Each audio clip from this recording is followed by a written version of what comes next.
Welcome back to the channel friends. अभी मुझको 400 dirhams का एक टेक्स्ट मिला कि आपके अकाउंट में क्रेडिट हुए हैं। अब मुझे ये समझ नहीं आ रहा था कि ये कहाँ से हुए हैं, क्योंकि जो सेंडर था वो मुझे समझ नहीं आया था कि ये कहाँ से आया था, ना मैं एंटिसिपेट कर रहा था इसको। क्योंकि मैंने ऑलमोस्ट वन वीक पहले एक रिक्वेस्ट डाली थी स्टेक से अपना प्रॉफिट रीपैट्रिएशन करने की सऊदी फंड के अंदर से, जिसके रेंटल्स मुझे over the period of time accumulate हुए हैं। कुछ मैंने री इन्वेस्ट कर दिए थे, कुछ मुझे अभी मिले हैं। तो मैंने सिर्फ टेस्टिंग पर्पस के लिए उसको रिपैट्रिएट करने के लिए रिक्वेस्ट डाली थी कि मुझे पता चल सके कि कितनी ट्रांजैक्शन कॉस्ट आ रही है, क्या एक्सचेंज रेट मिल रहा है। But to my surprise, pleasant surprise, कि जो ट्रांजैक्शन रेट था और जो ट्रांजैक्शन अमाउंट थी या ट्रांजैक्शन फ़ीस थी और जो उसके एक्सचेंज रेट थे वो बहुत ही ज़बरदस्त थे। क्योंकि 410 दिरहम्स या 410 रियाल्स को मैंने रिपैट्रिएशन की रिक्वेस्ट की थी और मेरे अकाउंट में 400 समथिंग दिरहम्स जो हैं वो रिफ्लेक्ट हो गए थे। इसको ऑलमोस्ट एक वीक लगा मुझको, but at the same time ये कोई बड़ी टाइम नहीं है अगर आप लेट्स से दूसरे कंट्री से मंगवा रहे हैं पैसे और पूरे पैसे मिल रहे हैं आपको और कोई इसमें प्रॉब्लम नहीं है। तो स्टेक के अंदर मैंने इन्वेस्ट किया था, कोई जो इन्वेस्ट करना शुरू किया था ये तो मैंने खैर 2021 से इन्वेस्ट करना शुरू किया था, बट जो सऊदी फंड के अंदर इन्वेस्ट किया था वो तकरीबन कोई 6 महीने पहले किया था। अभी मैं ऐप के ऊपर भी जाऊँगा और उसके अंदर भी दिखाऊँगा। सो इट इज़ इम्पोर्टेंट, ये मैंने वीडियो बनाने का मकसद ये है कि it is important to understand जो आपकी ट्रांज़ैक्शन कॉस्ट आ रही है और जो आपको रिपैट्रिएशन के टाइम पर जो चीज़ें भी जो आप एंटिसिपेट कर रहे हैं वो उस तरह से हैं कि नहीं है। ये चीज़ें आपको मेक श्योर कर लेनी चाहिए विद गोइंग इनटू जब आप जा रहे होते हैं किसी लॉन्ग टर्म इन्वेस्टमेंट के लिए। सो अभी स्टेक की ऐप की तरफ भी चलते हैं, लेकिन उससे पहले कुछ ये मैं थोड़ा-सा एक्सप्लेन कर दूँ कि स्टेक एक्चुअली है क्या? सो स्टेक जो है बेसिकली क्राउड फंडेड प्रॉपर्टीज़ का प्लेटफॉर्म है, जो कि मैं इसके ऊपर मैंने मल्टीपल वीडियोज़ भी बनाई हुई हैं। इसके अलावा भी और प्लेटफॉर्म्स हैं यूएई के अंदर, उनके ऊपर भी मैं वीडियोज़ बना रहा होता हूँ। बट स्टेक ऑल्दो कि सबसे पुराना नहीं है, बट सबसे फास्टेस्ट ग्रोइंग है। ऑलमोस्ट कोई 500 के करीब प्रॉपर्टीज़ में इन्वेस्टेड हैं। आज से कोई मेरे ख्याल से 8 महीने पहले मैं वीडियो बनाई थी एक, उसके अंदर जब मैं देख रहा था ऐसी तो 300 के करीब उसके अंदर प्रॉपर्टीज़ थी। तो विदिन लेट्स से 7-8 मंथ्स उसके अंदर 150 प्रॉपर्टीज़ ऐड हो गई हैं। तो होता क्या है कि बेसिकली आप अपना इन्वेस्ट करते हैं अपने पैसे और उसके अंदर मल्टीपल इन्वेस्टर्स पूल होते हैं और फिर एक स्पेसिफिक प्रॉपर्टी के अंदर आपका शेयर हो जाता है और उसके बाद आपको रेंटल रिटर्न भी मिलता है और जब प्रॉपर्टी एग्जिट होती है तो उसका आपको जो प्रॉपर्टी प्राइस अप्रिसिएशन होती है उसका भी आपको इम्पैक्ट नज़र आता है। इसमें कैविएट ये है कि आपको लॉन्ग टर्म इन्वेस्टमेंट करनी है, उसके बारे में भी अभी हम बात करेंगे। अच्छा, ये तो हो गई स्टेक दुबई की बात। स्टेक सऊदी के अंदर जिसके अंदर मैंने इन्वेस्ट किया था और उससे मुझे रिपैट्रिएशन हुई थी, क्योंकि दुबई तो मसला नहीं है ना। दुबई मैं अभी वैसे मैं ट्रैवल कर रहा हूँ, but good thing is that ये मुझे पता चला अभी। दुबई में तो मसला है ही नहीं। दुबई के अंदर तो आप जैसे ही रिक्वेस्ट करते हैं, आप विदिन 1 और 2 डेज़ आपको आपके अकाउंट में रिफ्लेक्ट हो जाते हैं पैसे और विदाउट एनी चार्ज, क्योंकि कुछ प्लेटफॉर्म्स चार्ज भी करते हैं उसको। लेकिन सऊदी के अंदर it was a pleasant surprise for me कि वहाँ पर कोई चार्ज नहीं मुझको लगा था।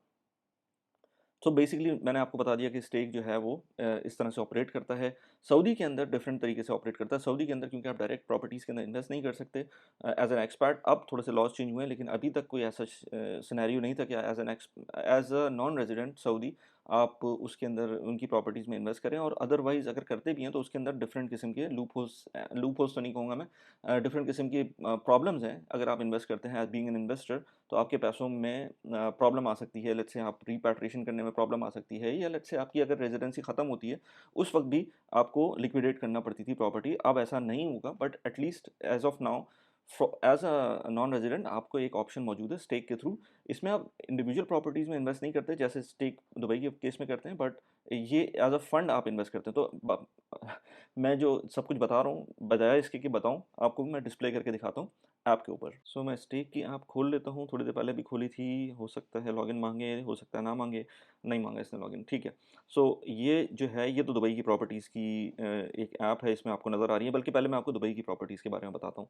अच्छा, इससे पहले मुझे कुछ लोगों ने अभी वन ऑन वन, मैं कॉल पे था तो एक साहब थे, उन्होंने कहा कि यार आप हमेशा यूएई एक्सपैट्स की बात करते हैं, बट जब मैंने उनको वन ऑन वन कॉल पे था तो उनकी जो इनकम आ रही थी वो बाहर से आ रही थी और उनका वाइस का अकाउंट भी था। वाइज़ एक प्लेटफ़ॉर्म है जिससे आप पेमेंट्स ले सकते हैं अगर आप फ्रीलांसर हैं। तो मैंने कहा कि आप सर्वा हो गया, स्टेक हो गया, या जो भी यूएई के प्लेटफ़ॉर्म्स हैं उनमें आराम से इन्वेस्ट कर सकते हैं। तो वो ही गॉट सरप्राइज़, क्योंकि उन्होंने कहा कि जब भी आप बात करते हैं तो आप यूएई के एक्सपर्ट्स के हिसाब से या लोग जो पाकिस्तान से बाहर हैं उनकी बात करते हैं।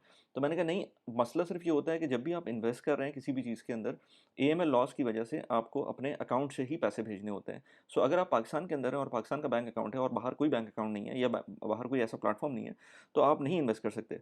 लेकिन अगर आपका वाइज़ जैसे प्लेटफ़ॉर्म के ऊपर अकाउंट है या बाहर किसी भी मुल्क के अंदर अकाउंट है, बैंक अकाउंट है और उसके थ्रू आप फंड कर सकते हैं अपने ही अकाउंट से, फिर कोई मसला नहीं है। चाहे आप पाकिस्तान के अंदर रह रहे हो, चाहे कहीं भी रह रहे हो, फिर कोई मसला नहीं है इन्वेस्ट करने का। तो इसी तरह से स्टेक का भी अगर आप बाहर हैं मुल्क से, लेट्स से सॉरी, अगर आप पाकिस्तान के अंदर हैं, इंडिया में कहीं भी हैं, अगर आप अपने अकाउंट से पैसे फंड कर सकते हैं, फिर कोई मसला ही नहीं है। और अगर रिपैट्रिएशन की बात करें तो रिपैट्रिएशन में तो अगर आप कहीं भी हो दुनिया में सिवाय कुछ कंट्रीज़ के, तो आप उसमें मंगवा भी सकते हैं पैसे। यानी कि अगर मैंने अभी जैसे मैंने सऊदी से पैसे मंगवाए, यूएई, अगर आप सऊदी से पाकिस्तान भी पैसे मंगवा सकते हैं, मंगवाना चाहें तो मंगवा सकते हैं। तो अगर आप बीइंग एन एक्सपैट छोड़ देते हैं, लेट्स से वापस चले जाते हैं अपने मुल्क, और उसके बाद सोचते हैं कि अब क्या होगा आपकी प्रॉपर्टी का, तो कोई प्रॉब्लम नहीं है। जब भी लिक्विडेट होगी प्रॉपर्टी या लेट्स से आपको रेंट मिलेगा, वो आप आराम से अपने कंट्री में मंगवा सकते हैं। So this is Stake Dubai इस प्लेटफॉर्म। पहले दुबई की बात कर लेते हैं।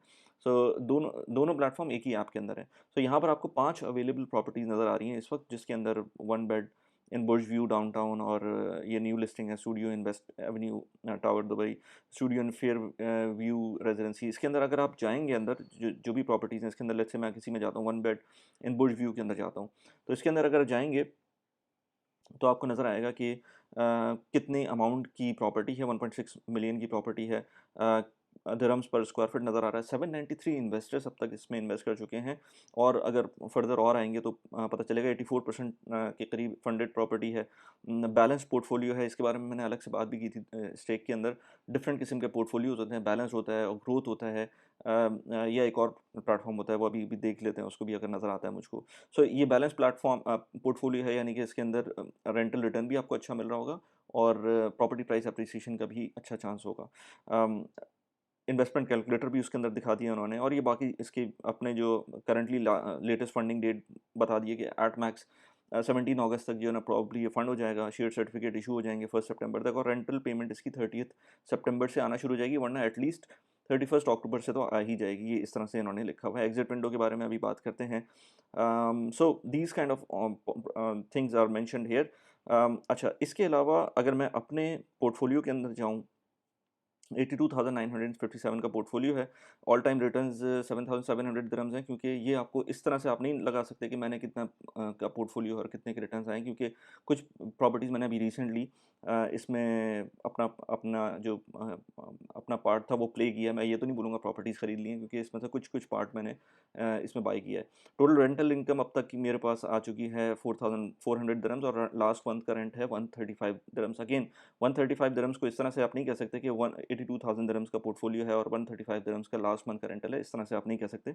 वो क्यों नहीं कह सकते? वो इसलिए नहीं कह सकते क्योंकि अगर मैं सारी अपने स्टेक्स देखूँ यहाँ पर, मैंने तकरीबन 11 प्रॉपर्टीज़ में इन्वेस्ट किया हुआ है। तो अगर यहाँ पर मैं देखूँ तो इसके अंदर आपको नज़र आएगा कि एक प्रॉपर्टी अभी रिसेंटली मैंने 1500 दिरहम्स के इसके अंदर इन्वेस्ट किया है। 72% फंड हुई है अभी, तो इसके अंदर भी टाइम है। इसके अलावा 1 2 3 4 5 5 जो प्रॉपर्टीज़ हैं इसके अलावा, जिसमें 3 बेड टाउन हाउस एलान, 4 बेडरूम इन होराइजन टावर, और जितनी भी प्रॉपर्टीज़ हैं ये अभी रिसेंटली फंडेड हुई हैं, और इसके अंदर एक में डॉक्यूमेंट इशू हुए हैं, बाकी रेंटल आना शुरू नहीं हुआ है। 3 बेड टाउन हाउस इन एलान जो है वो पे आउट एक्सपेक्टेड नज़र आ रहा है, अब सितंबर 2025 के अंदर है। बाकी जो प्रॉपर्टीज़ हैं ये रेंटेड है, जिसके अंदर studio in Address Dubai Marina 1 bedroom lofts, studio in Address Dubai mall 2 bedroom Marina arcade, और जो लास्ट प्रॉपर्टी है ये एग्जिटेड प्रॉपर्टी है। इसके अंदर मैंने इन्वेस्ट किया था और इसमें ऑलमोस्ट कोई, इस पर मैंने वीडियो भी बनाई थी, 13% का रिटर्न मिला था ओवरऑल, और एनुअलाइज बेसिस के ऊपर 9%, ऑलमोस्ट 9% का रिटर्न मिला था इस स्पेसिफिक प्रॉपर्टी के अंदर, जब इसको रेंटल प्लस सारी फीस वगैरह जो स्टे की होती है वो इंक्लूड कर लें, और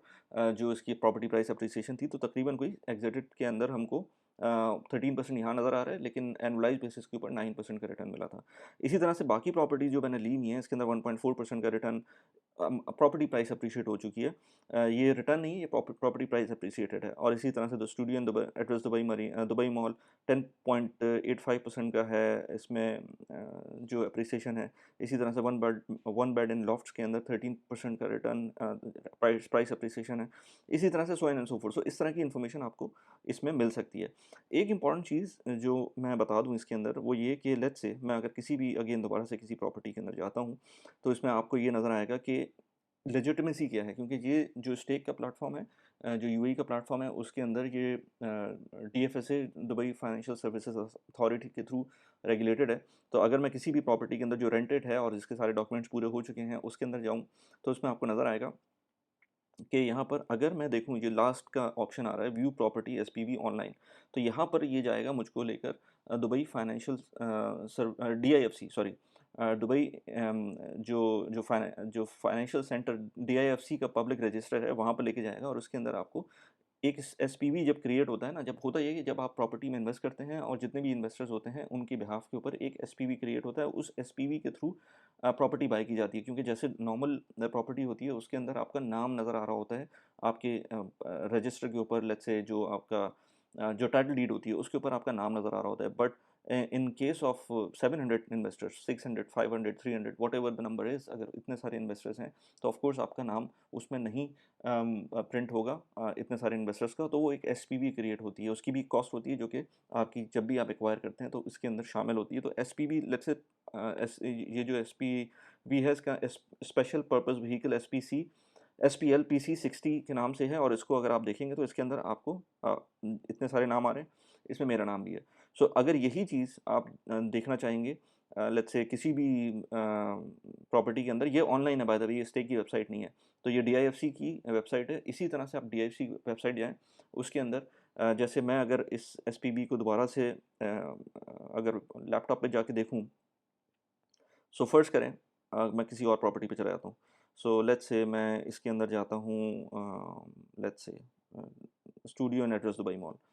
studio in Address Dubai, I think मैंने अभी ये तो नहीं देखा था studio in Address Dubai mall की जो एसपीवी है, उसका जो नंबर है वो एसपीएल पीसी 52 है। अब इसको अगर मैं खुद जाके देखूँगा जो पब्लिक रजिस्टर है उसके ऊपर डीआईएफसी का, उसके अंदर मुझको अपना नाम नज़र आएगा और इसके अलावा बहुत सारे और नाम नज़र आएँगे। सिर्फ़ इसमें एक चीज़ होगी कि इसके अंदर आपको अपनी परसेंटेज नज़र नहीं आएगी। वो इसलिए नज़र नहीं आएगी क्योंकि वो थोड़ी-सी कॉन्फिडेंशियल चीज़ होती है और वो प्रोबेबली गवर्नमेंट खुद भी नहीं चाहेगी कि इस तरह से डिस्प्ले हो सके कि आपने कितना इन्वेस्ट किया हुआ है या कितनी परसेंट आपकी होल्डिंग है, लेकिन आपका नाम उसमें नज़र आ रहा होगा ऑनलाइन डेटाबेस के अंदर।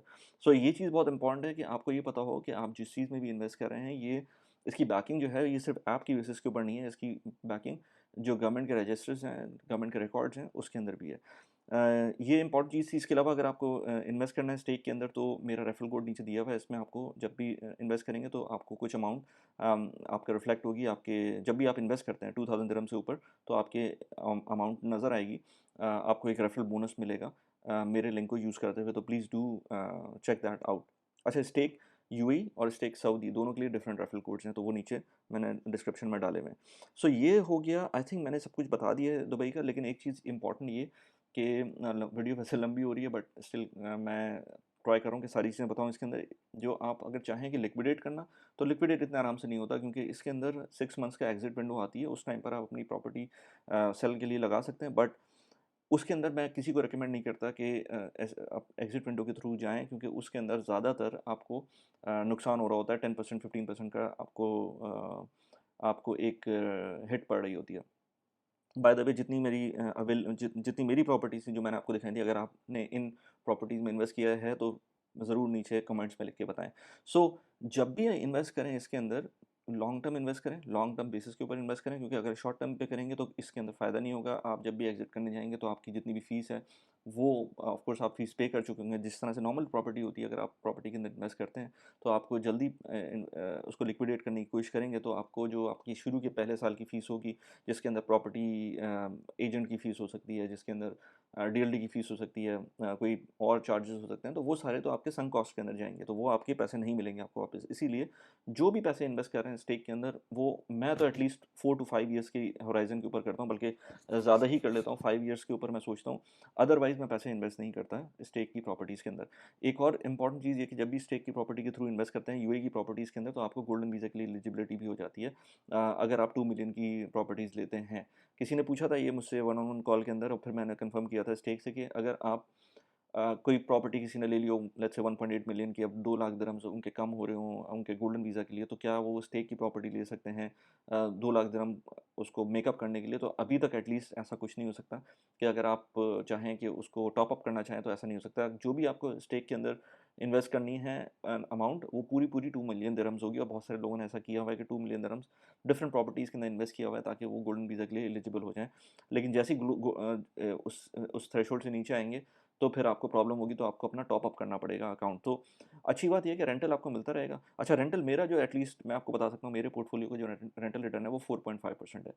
4.5% रेंटल रिटर्न है। जब भी इसके अंदर और ये सारी की सारी चीज़ें जिसमें टेनेंट के मसले, आपकी जो कॉस्ट होती है, एक्सपेंसेस आते हैं प्रॉपर्टी को मेंटेन करने के, या सर्विस चार्जेस, ये सारी चीज़ें उसमें से डिडक्ट हो जाती हैं, स्टे की फ़ीस भी डिडक्ट हो जाती है, तो ये तकरीबन कोई 4.5% का रिटर्न मुझको मिल रहा है। जब आई एम एक्सपेक्टिंग कि जब कोई प्रॉपर्टी एग्ज़िट होती है तो उस टाइम पर तकरीबन 4.55% का रिटर्न और उसमें ऐड अप होगा और ये तकरीबन 9% के करीब का रिटर्न टोटल प्रॉपर्टी का बन जाएगा। ये लिखा हुआ इन्होंने होता है तकरीबन कोई 10 9 टू 10.5%, लेकिन आई वुड बी हैप्पी आजकल के केस में अगर 8.5% का रिटर्न आपको मिल जाता है या 8% का भी रिटर्न मिल जाता है, जो कि एक रेगुलर अच्छा पैसिव इनकम का रिटर्न होता है। आजकल की जो फिक्स इनकम के रिटर्न्स हैं वो भी कम हो गए हैं, वो भी आपको कहीं भी यूएई के अंदर रहते हुए तो 6% से कम ही मिल रहे होते हैं। अगर आप इवन पाकिस्तान की बात करें तो नया पाकिस्तान सर्टिफिकेट के अंदर इस वक्त बेस्ट रिटर्न्स है यूएसडी के अंदर, जो कि 7.5% के रिटर्न्स हैं। तो इतने अच्छे रिटर्न्स आपको नहीं मिल सकते अनलेस एंड अनटिल आप एक्टिव इनकम की तरफ जाना शुरू करते हैं। एनीवेज़, अभी हम ये तो दुबई की बात कर ली हमने, दुबई के अंदर हमने ये सारी चीज़ें आई होप कि देख ली हों, अगर कोई चीज़ भी रह गई हो तो आप मुझे कमेंट्स में बात कर सकते हैं। अब मैं स्विच करता हूँ सऊदी फंड्स की तरफ, जो कि स्टेक सऊदी फंड है, केएसए बेस्ड हैं। इसके अंदर फंड्स होते हैं बड़ी अमाउंट के, और उसके अंदर जब आप इन्वेस्ट करते हैं तो फिर आपको आइदर वो फिक्स एंड फ्लिप होता है। अच्छा, स्टेक दुबई के अंदर भी फिक्स एंड फ्लिप भी हो सकता है, direct let's say fix and lease भी हो सकता है, या फिर डायरेक्ट रेंटल भी हो सकता है, शॉर्ट टर्म भी हो सकता है, लॉन्ग टर्म भी हो सकता है, मल्टीपल चीज़ें हो सकती हैं, जिसके अंदर मेरे ख्याल से फिक्स एंड फ्लिप ज़्यादा अच्छा होता है, जिसमें आप वैल्यू क्रिएट करते हैं और जल्दी से जल्दी उस प्रॉपर्टी को बेचने की कोशिश करते हैं और उसमें थोड़ा सा बेनिफिट लेते हैं। लेकिन फिक्स एंड फ्लिप के प्रोजेक्ट्स कम आते हैं, अभी भी मुझे कोई नज़र नहीं आ रहा था। सो इसके अंदर सऊदी फंड के अंदर मल्टीपल दो इनफैक्ट प्रोजेक्ट्स नज़र आ रहे हैं। एक 40 मिलियन का है, एक 30 मिलियंस का है, जो कि फंडेड अमाउंट भी नज़र आ रही है। एक 40% फंडेड है, दूसरा 18% रह गया है और दूसरा 40% रह गया है। तो आप इसमें अगर चाहें तो इन्वेस्ट कर सकते हैं। अगेन इसके अंदर भी वही कैविएट है कि लॉन्ग टर्म के लिए इन्वेस्ट करें, शॉर्ट टर्म के लिए इन्वेस्ट नहीं करें। इसके अंदर फंडेड और हर तरह के फंड होते हैं, जिसमें फिक्स एंड फ्लिप मैंने बताया आपको, जिसमें फिक्स एंड लीज बताया है एक फ़ंड, और इस तरह से इनकम जनरेटिंग फ़ंड है। मेरा इनकम जनरेटिंग फ़ंड के थ्रू 8%, 8.5% का रिटर्न है, प्लस ये कि जब वो फ़ंड सेल आउट होगा, जैसे मैं अगर अपने पोर्टफोलियो के अंदर जाऊँ, तो यहाँ पर आपको नज़र आएगा कि ऑल टाइम रिटर्न्स मुझको 820 रियाल्स मिल रहे हैं। एक फ़ंड तो अभी एक्टिव है, दूसरा फ़ंड फंडिंग इन प्रोग्रेस है। जो एक्टिव है उसके थ्रू मुझको रिटर्न्स अब तक मिले हैं, और उसके अंदर सारी डिटेल्स आपको मिल सकती हैं अगर आप इसके अंदर जाते हैं। यहाँ पर अगर आप अगेन साइन अप करते हैं तो आपको सारी चीज़ें मिल जाती हैं।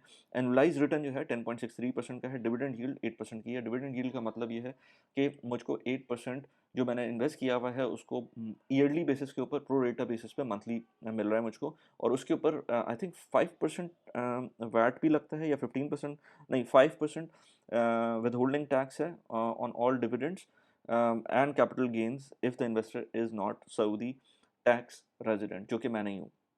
तो मुझको 5% जब भी मुझको रिटर्न्स मिलते हैं, ये रिटर्न्स के ऊपर होगा, प्रिंसिपल अमाउंट पे नहीं होगा। सो एनुअलाइज़्ड रिटर्न है 10.63% का, ये सारे के सारे प्रोजेक्टेड हैं, लेकिन मुझको जो मिल रहा है इस वक्त वो 8% का एनुअलाइज़्ड रिटर्न मिल रहा है, जो कि मंथली बेसिस के ऊपर मेरे अकाउंट में क्रेडिट हो जाता है। और इसी के ऊपर मैंने बताया था कि जब मुझको ये पैसे मिले थे तो आई वाज़ सरप्राइज़ कि मुझको कोई एज़ सच डिडक्शन नहीं हुई थी इसके अंदर।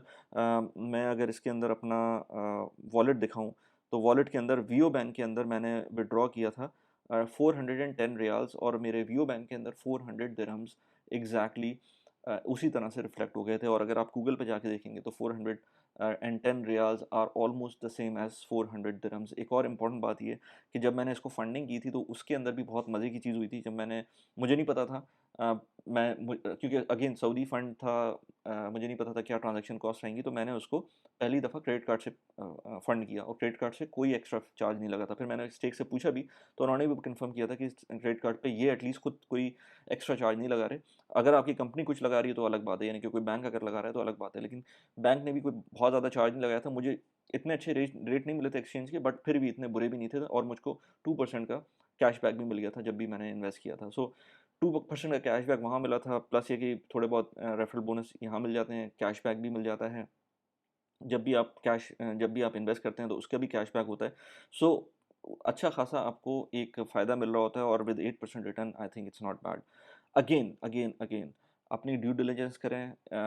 ये रिस्की एसेट्स होते हैं, रियल एस्टेट इन्वेस्टमेंट रिस्की होती है, प्लस ये कि ये थोड़ी टाइड अप हो जाती है, लॉन्ग टर्म के लिए आपको रखना पड़ती है, सेल नहीं हो पाती। तो ये चीज़ें अपने दिमाग में रखें कि इन्वेस्टमेंट जो भी कर रहे हैं, हर चीज़ अपने हिसाब से सोचें, क्योंकि मैं अपने हिसाब से जो सोच रहा हूँ, मुझे पता है कि मेरे पैसे लॉन्ग टर्म के लिए इन्वेस्ट हो रहे हैं, शॉर्ट टर्म के लिए नहीं हो रहे हैं। अगर आपकी शॉर्ट टर्म के पैसे हैं तो बिल्कुल भी इसमें ना डालें। अगेन इसके अंदर मेरा रेफरल कोड यूज़ करेंगे तो 150 दिरहम्स का 150 रियाल्स का रेफरल बोनस मिल सकता है, अगर आप मेरा कोड यूज़ करते हैं। आई होप कि मैंने सारी चीज़ें बता दी हूँ। ये हाँ, एक चीज़ रह गया था कि स्टेक जो सऊदी है वो सीएमए कैपिटल मार्केट अथॉरिटी वहाँ से रेगुलेटेड है। जबकि स्टेक दुबई जो है वो जो डीएफएसए है उसके थ्रू रेगुलेटेड है। तो let me know if there is anything more you want to discuss, you want to ask. मेरा ईमेल एड्रेस भी नीचे दिया हुआ है। इसके अलावा भी मैं मल्टीपल वीडियोस बनाता रहता हूँ, रियल एस्टेट से रिलेटेड, प्रोडक्टिविटी से रिलेटेड, इन्वेस्टमेंट से रिलेटेड। यूएई में रहते हुए अगर एक्सपर्ट्स हैं या पूरी दुनिया में कहीं भी एक्सपर्ट हैं, आप अगर इन्वेस्ट करना चाहते हैं तो डेफिनेटली मेरे चैनल को सब्सक्राइब कर लें। मैं इस तरह की चीज़ें और लेकर आता रहता हूँ। मैं मल्टीपल प्लेटफॉर्म्स की बात करता हूँ। सरवा एक बहुत ज़बरदस्त प्लेटफॉर्म है जिस पे मैं अक्सर बात करता हूँ for investing in the US stock market. यहाँ पर उसका लिंक लगा दिया है मैंने, उसकी वीडियो का उसको जाके देख सकते हैं। इसी तरह से एक और अच्छा प्लेटफॉर्म है स्मार्ट क्राउड का, जो कि यूएई बेस्ड है। उसके ऊपर भी मैंने अभी रिसेंटली एक वीडियो बनाई थी। यहाँ पर उसका लिंक लगा दिया है। कैसी लगी वीडियो प्लीज़ मुझे बताइएगा। Thanks for watching the video. Bye bye.